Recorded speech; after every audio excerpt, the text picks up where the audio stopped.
Alright, so I suppose I should take this time to tell you about the fearsome power of Leapfrog, but forget about that, it's spooky season, viewers, and that means it's Werewolf by Night time.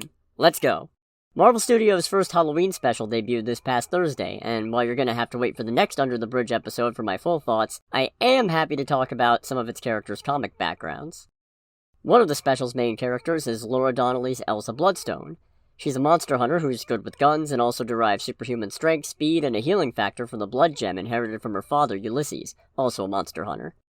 She's been part of a few superhero teams, some notable ones including Next Wave, a satirical super team working for a secretly terrorist-funded anti-terrorist group, also featuring Monica Rambeau, fun fact, the Fearless Defenders, think pre-A-Force lady superhero team brought together by Valkyrie and including Misty Knight and Clea, and recently, a new iteration of the Midnight Suns, brought together to reclaim Las Vegas from Mephisto's influence after Doctor Strange made a mess of resurrecting the city and its population.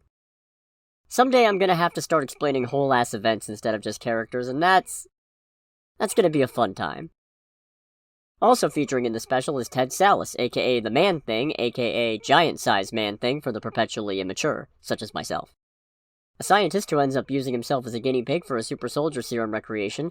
Where have we heard that one before? Ted ends up turning himself into a giant swamp monster and lumbering off into the Everglades, because of course this happens in Florida. Aside from the physical enhancements one would expect to come from being a giant swamp monster, Man-Thing also has empathic abilities and the power to secrete a dangerous corrosive that burns anyone who's feeling afraid. Whatever knows fear burns at the Man-Thing's touch, as the comic says. We've had hints at Man-Thing before in both Agents of S.H.I.E.L.D. and Thor Ragnarok, and funny enough, his wife from the comics, Ellen Brandt, was one of Aldrich Killian's mooks in Iron Man 3. I'd assume they're not married in the MCU, but hey, stranger things have happened. Which just leaves the wolf of the hour, Mr. Jack Russell himself, the werewolf by night, as most tend to be. Seriously, somebody pitch a werewolf by day series, I'd read the hell out of that. Unlike most werewolves, Jack's lycanthropy is actually hereditary. An ancestor of his was cursed by reading about the origins of werewolfism under a full moon from the Darkhold.